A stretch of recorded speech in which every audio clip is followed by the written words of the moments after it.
Welcome back to Ladies of Another View on Back. And there's a story taking place in Grand Forks, North Dakota that's getting national headlines and attention because a Chinese primarily owned company, the Fufeng Group, is bought some property, like 300 acres, and they're going to build a corn processing plant in Grand Forks.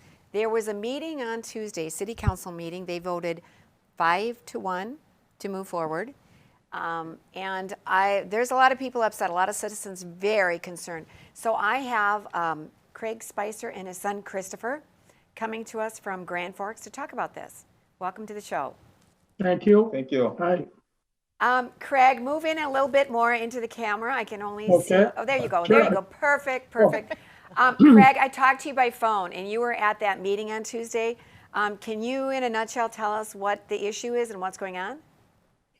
Well, the issue is that they have purchased this land that's adjacent to where my business is. We are what you call the Highway 81 corridor, and it's on the north side of Grand Forks, and it's the properties that are out there are all in the county right now. And so one of the issues with this thing is that in order to bring this Chinese Fufeng plant into existence, they need to annex all of these businesses in. And they've been trying to get these businesses annexed in for quite some time. And for some reason, this is going to be like what they think, what the city leaders think is a win-win for them, because they will annex us in, which, you know, increases their tax revenue, and it's a heavy burden on us. That's why we're fighting this thing. And then also they will have the Fufeng plant set up to go. So that's what this is. What are we worried about here? Because there were a lot of people, a lot of citizens at the meeting saying, don't do this. This is not good for North Dakota. It's not good for the United States. Christopher, were you at that meeting?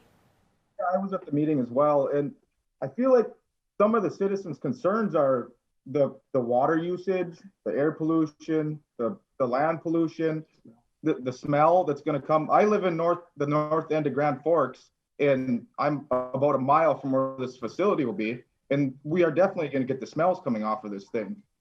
Some other concerns were how the city's going about it. They really only told us about this project, and I believe it was November of last year. And they have been in the works with this for over 2 years. So that's some of the concerns. And just the lack of inclusion in the city, you know, the community for going through with this. We come up to them and we have our concerns, and it seems like they're just dismissing us and dancing around our questions.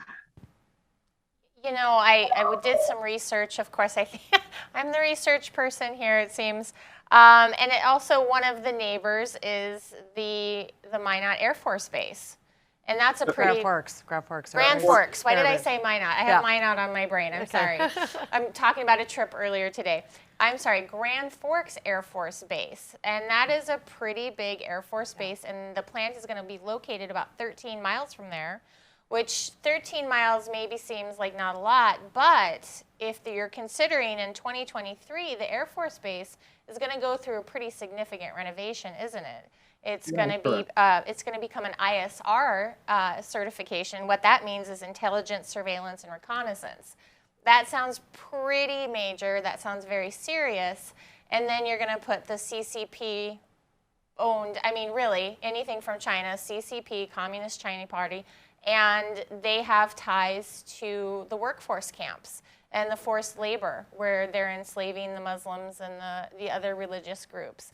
And the same company that is doing that, the Xinjiang Fufeng Group, the Xinjiang Fufeng Biotechnology in China is located 1.5 miles from one of those said workforce camps. So I've heard a lot of concerns are also is how is that going to correlate over here in terms of the national security of our Air Force Base? And then forced labor as well, you know. Well, for your information, this company that we're dealing with is no longer called Fufeng Group. they have recently changed the name to Fufeng USA to really satisfy your feelings. Right. Oh, that makes me feel better. Yep, let's put USA behind it. From the We're research good that now, we've done, right? Patty, Pardon? we found out that they really have only 5 executive officers that are American citizens. And a little more information that we found out was that they have a suite address in Oak Hills, Illinois, and that's about as much as I can tell you about how they're connected in the USA. Now, the other concern that you should be interested in is we not only have the Grand Forks Air Force Base, but we are the aerospace division at the College of UND. Right. Also, the new Space Force. UND has acquired the new Space Force. They've acquired the Space Force connection too. So not only do we have that, but the other issues that are there too. So. Right, and all the unmanned flight, the unmanned research they're doing and everything. I've been up there with aviation students, and it's amazing. People don't know the mecca of aviation things that are happening between Grand Forks and East Grand Forks and all the way to the Air Force Base. It's they do virtual shooting of, you can shoot a plane in the air and whatever else. There's a lot of stuff going on there. Yeah. There's a lot of new technology going on out there, and it's a big concern. One of the other concerns that we have, that we've kind of investigated, is that the vice president of the aerospace division is also the president of the city council, Dana Sandy. So I'll let your minds kind of wander around that for a while and see what you think of that. But What's the old to us, adage, it's a follow bit the of a money? concern. Yeah. He's made many trips to China to, and it's business related, don't get me wrong. But if you make a connection, it's a possibility that that's how this thing came about. I'm not sure. Yeah. 25 years ago, I began listening to people talking about we need to beware. We should not be letting China buy up our land, invest in our companies. Buildings. And this is going to be the largest single private capital investment in your region's history. And it's going to be made with the main stakeholder, 38%, with somebody from China who also held office in the Chinese government, Chinese communist government, several years ago.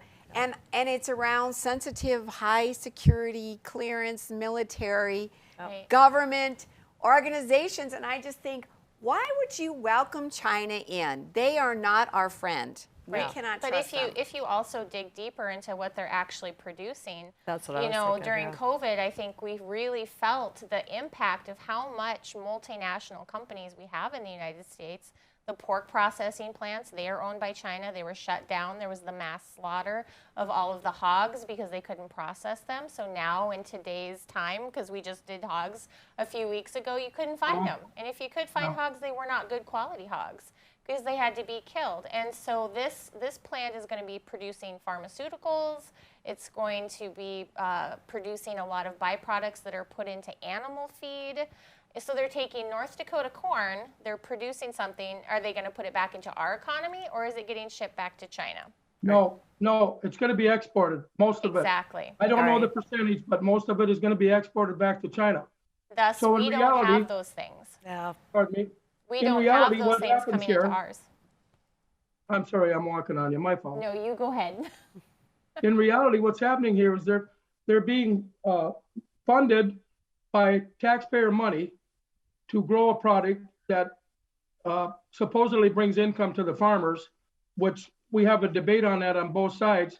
And then they're going to process it and turn it into lysine and amino acids and dog food and a couple other things. And then they're going to ship it to their country. And they're going to benefit from not only our tax dollars, but from the product that they abused and used all of our resources. And then they get the benefit of both of those. Craig and Christopher, thank you for coming on today. We're not done talking about this. As a matter of fact, we are just beginning this conversation. We're going to continue not just talk about what's going on in Grand Forks, but in other places in North Dakota and in our country. So stay tuned. Thank you, both of you, for being on for today. Thank you Thank for your you. time. Hey,